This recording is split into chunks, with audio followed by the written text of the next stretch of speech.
আমি জানি আয়ুষি, তুমি খুব কষ্ট পেয়েছো।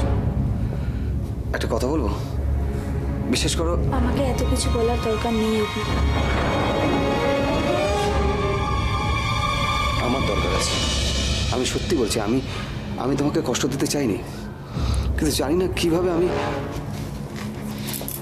আমি যদি অসুস্থ না হতাম তাহলেও এই কথাগুলো বলতে আমাকে। আর কষ্ট দিতে চাই না, কিভাবে কষ্ট দিয়েছি জানি না, এগুলো বলবে তো তুমি আমাকে। কিন্তু আমি জেনে গেছি এভাবে আরো অনেকবার তুমি আমায় কষ্ট দেবে। তুমি তার মানে এখনো আমার উপর অভিমান করে থাকবে?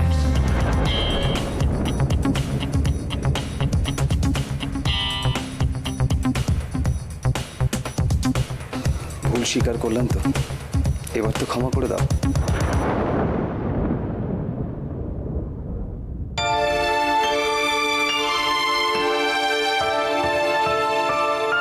বেশ করো, কিন্তু শরীর খারাপ নিয়ে অনিয়মও করো না। ডক্টর তোমাকে রেস্ট নিতে বলেছে, প্লিজ রেস্ট নাও। পরে একটু সুস্থ লাগলে মাকে একটু সরি বলে এসো। এটা আমার রিকোয়েস্ট আমার কাছে। মা খুব জেদি, চট করে রেগে যায়, কিন্তু মনটা খুব নরম। তুমি একবার গিয়ে সরি বলো, দেখবে মায়ের সব রাগ ঝুড়িয়ে জল হয়ে যাবে। তুমি আমাকে যা ইচ্ছে বলো, মাকে কষ্ট দিও না প্লিজ। তাহলে তুমি এখান থেকে যাও প্লিজ। মা তোমাকে এখানে দেখলে আবার কষ্ট পাবে।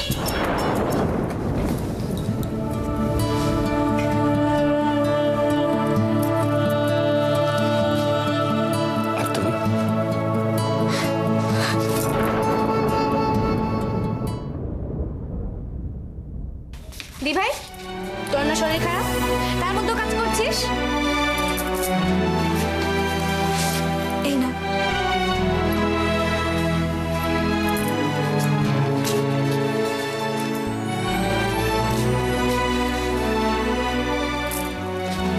জিজু, হ্যাঁ, এই ড্রেসটার সঙ্গে কখনো এই টাইটে যায়? তাহলে তাহলে আর কি, দাঁড়াও আমি এনে দিচ্ছি।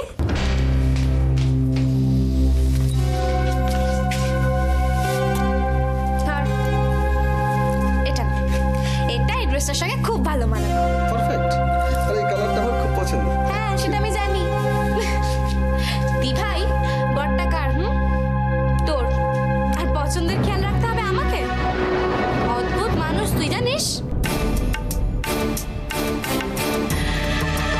ভাই, গাড়ি রেডি হয়ে গেছে। হ্যাঁ, যাচ্ছি। জিজু,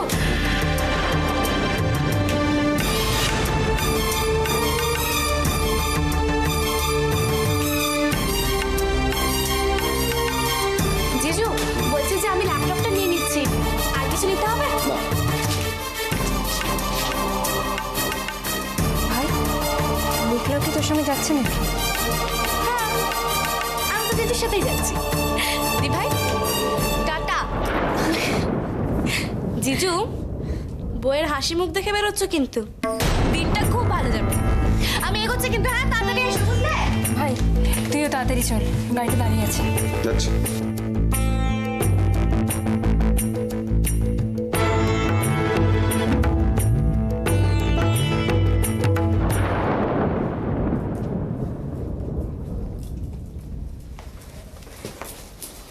মেঘলার মুখের কথাই যেন সত্যি হয়। সাবধানে থেকো, আর ঠিকঠাক ওষুধগুলো খেও। একটু সুস্থ লাগলে পারলে মায়ের। আমি আসলাম।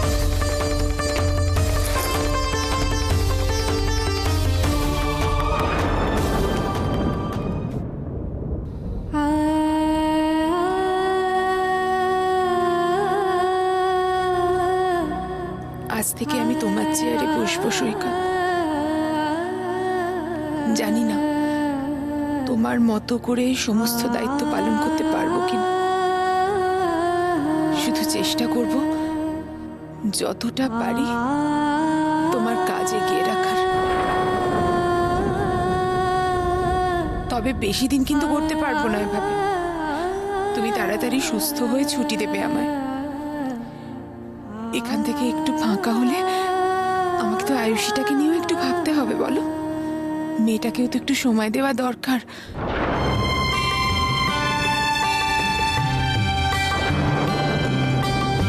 আয়ুষী, আমি জানতে চেয়েছি সত্যি সত্যি কি হয়েছে।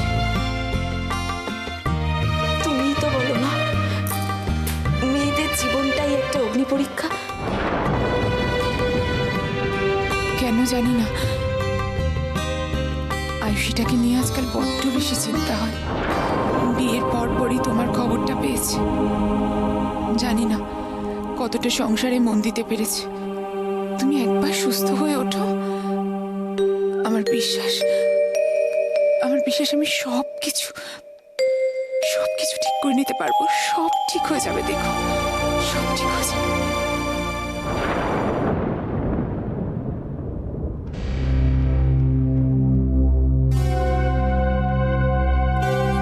ও দিদি, আজকে তো তোমার মুখ ভার করে বসে থাকার কথা নয়।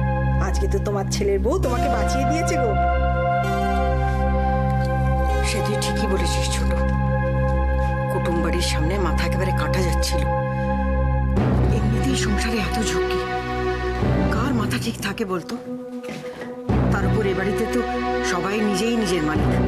কারুকে কিছু বলতে যাও 10টা কথা শুনিয়ে দেবে। ছোট বড় জ্ঞান আছে নাকি কারুর? মা, তোমরা আবার শুরু করলে? চান্স পেলে আর নিজের এজেন্ডা নিয়ে বসে গেলে। এ কি কথা অনু? সংসারে একটা আলোচনা করতে হবে না সমস্যা হলে? সব চলবে আর হাত পা গুটিয়ে বসে বসে শুধু দেখবো? কাকে মনে সমস্যাটা কি সেটা আইডেন্টিফাই করতে হবে।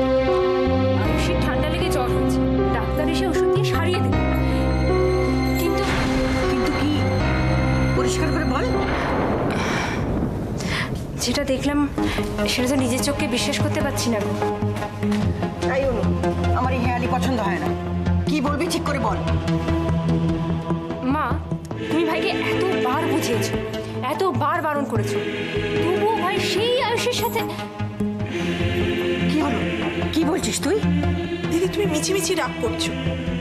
অগ্নি তোমার হীরের টুকরো ছিল, কোনো অন্যায় করতে পারে বলো? সেটা আমি খুব ভালো করে জানি। অগ্নিকে নিয়ে আমার কোনো সংশয় নেই। আমি শুধু ভাবছি আয়ুষী ওকে ভালো থাকতে দিলে তো। বৌদি, এখানে দাঁড়িয়ে কেন? ভেতরে এসো। না গো, তোমার দাদাকে আর বিরক্ত করবো না। আর কটা দিন মানুষটা রেস্ট নিয়ে নি, তারপর তো সব দায়িত্বই সামলাতে হবে বলো। সেটা বুঝি তাদেরকে বললে? আবার কি বললাম? তাড়াতাড়ি সুস্থ হয়ে ওঠো আর তাড়াতাড়ি আমাকে ছুটি দাও। এই রে, এবার তো আমার ভয় করছে বৌদি। দেখো, দাদা সুস্থ হয়ে যদি তোমাকে কাজ করতে দেখে তাহলে তো আমাকে বকবে দাদা।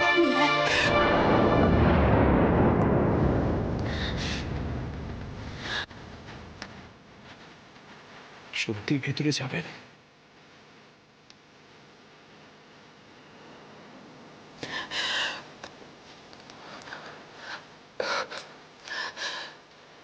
ঠিক আছে, চলো। আমি তোমাকে তোমার কাজটা বুঝিয়ে দিই। এসো।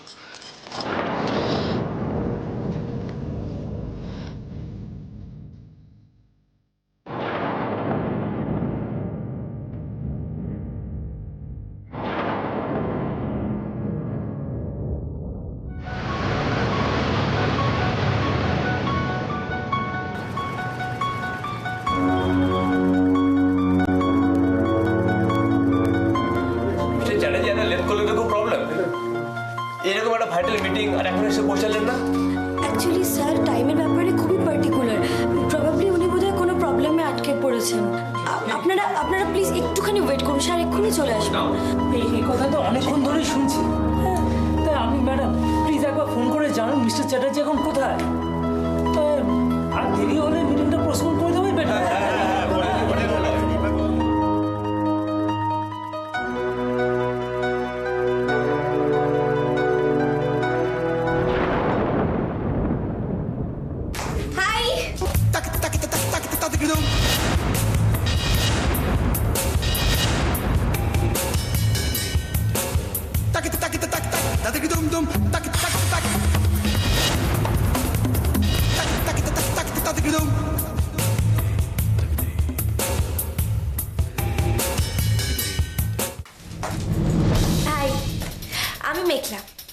Mekhla Debroy, Mr. Agni Chatterjee's sister-in-law. Mister Chatterjee আসবেন না? কেন আসবেন না? ডেফিনেটলি আসবেন। এই তো এসে গেছে। সরি এভরিবডি, এক্সট্রিমলি সরি আমার জন্য এতক্ষণ অপেক্ষা করার জন্য। অ্যাকচুয়ালি না থাক, এসব কথা পরে হবে, এখন মিটিংটা শুরু করে।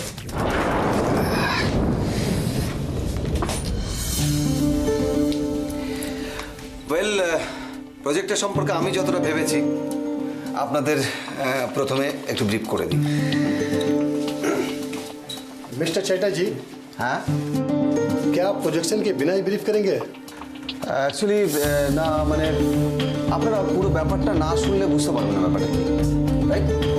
প্রেজেন্টেশন ছাড়া শুনে শুনে কতটা কি বোঝা যায়? আরে আপনার প্ল্যানটা কি, তার ডিজাইনটা আমাদের দেখান।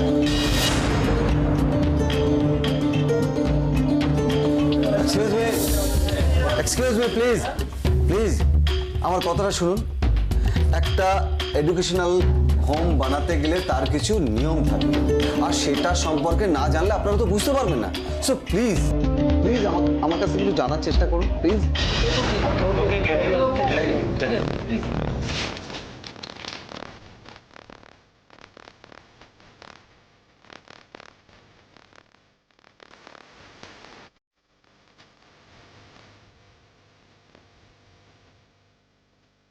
আসলে ওর একটা প্রজেক্ট প্ল্যান করে দিচ্ছি। হোয়াট? আমার জিজুর প্রজেক্ট প্ল্যান তুই করে দিচ্ছিস? মেঘলা একটু আসতে বল প্লিজ।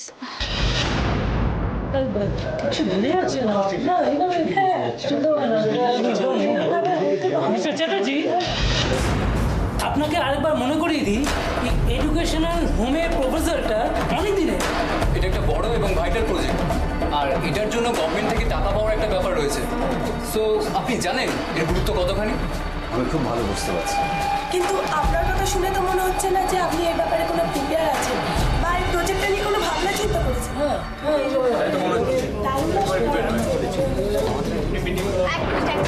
Excuse me please. আমার মনে হয় না এই ছোট্ট একটা বিষয় নিয়ে এত কিছু ভাবা আপনার দরকার আছে। আপনারা সবাই যেটা দিয়ে চিন্তিত, ডোন্ট ওয়ারি, আপনাদের প্রজেক্ট প্ল্যান রেডি।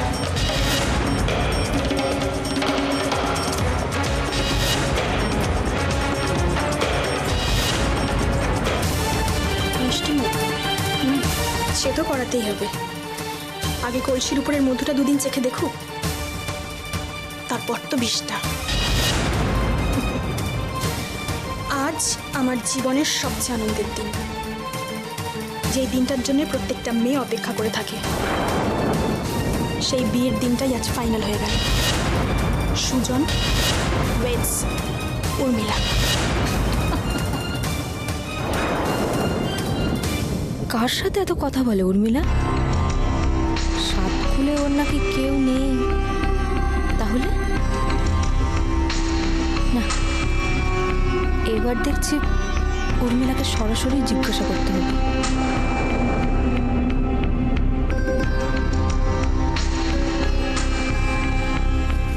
উর্মিলা, কার সাথে কথা বলছিলে তুমি? আমি মানে মাঝে মাঝে দেখি তুমি ফোনে কার সাথে কথা বলো।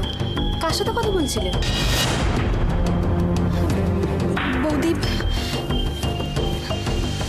দুঃখের কথা বলতে ভালো লাগে না, আর তোমারও শুনতে ভালো লাগবে না।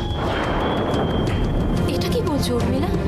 তুমি আমাদের বাড়ি একজন হতে চলেছো, সুখ দুঃখের কথা আমাদের বলবে না তো কার কাছে বলবে? আমাকে বলো, কি হয়েছে তোমার?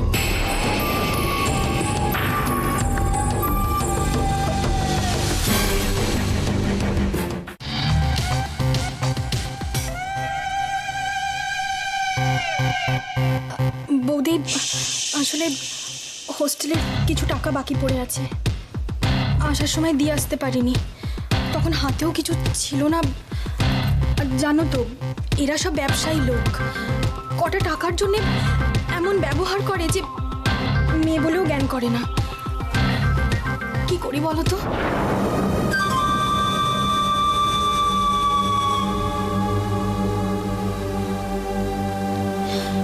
আর কি বলো তো, সুজনকেও বলতে আমার সাহস হয় না। ওর যা মেজাজ হুট করে কি একটা করে দেবে, তারপর কি করি না, খুবই ভয় করে আমার। এরকম একটা ব্যাপার, আর আমি মেয়েটাকে ভুল বুঝছিলাম, সন্দেহ করছিলাম। এই জিনিয়াটার জন্য ভেবে ভেবে না আমার মাথাটাই খারাপ হয়ে গেছে। ছি ছি, কোথায় মেয়েটাকে একটু সাহায্য করবো, তা না। আচ্ছা উর্মিলা, সুজনকে না হয় ভয় পাও, কিন্তু আমাকে বলতে অসুবিধা কোথায় বলো? তোমার কি হয়েছে, কত টাকা দরকার বলো? না বৌদি, একই আমাকে নিয়ে এত তোমাদের সমস্যা, তার উপর আবার এই ঝামেলাটা। না না, তুমি আমাকে বলবে কত টাকা লাগবে? না না, এইসব বাদ দাও। তুমি আমাকে বলো কত টাকা লাগবে, সেটা বলো। কত টাকা লাগবে? 5,000।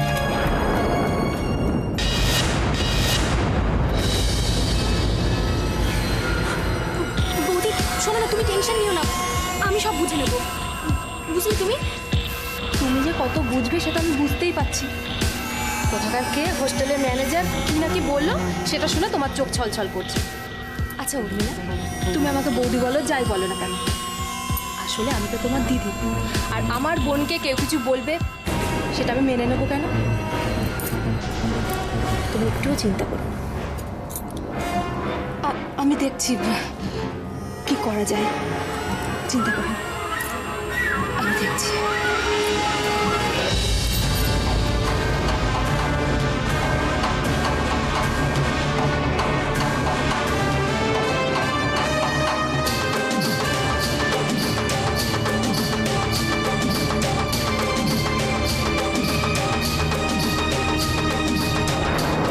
মেঘলা, মেঘলা, কি বলছো তুমি? জিজু, যখন তুমি প্ল্যানটা ব্রিফ করছিলে, হ্যাঁ, তখন আমি বসে বসে প্রজেক্টটা বানিয়ে ফেলেছি। মেঘলা, মেঘলা, হ্যাঁ, তুই 5 মিনিট দাও আমাকে জিজু প্লিজ, আমি সবাইকে ব্রিফ করে দিচ্ছি, বিশ্বাস করো পছন্দ হবে। প্লিজ চুপ। হ্যাঁ সত্যি সত্যি, প্রজেক্ট প্ল্যানটা রেডি।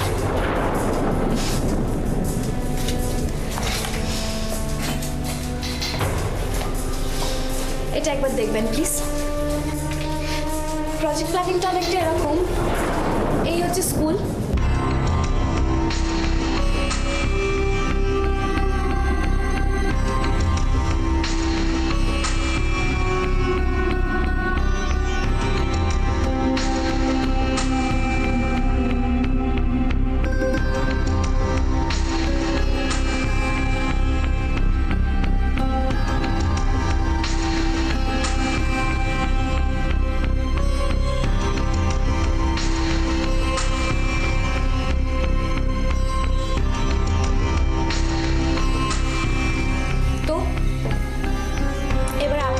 চিন্তা করে দেখুন প্রজেক্টটা অ্যাপ্রুভ করবেন কিনা।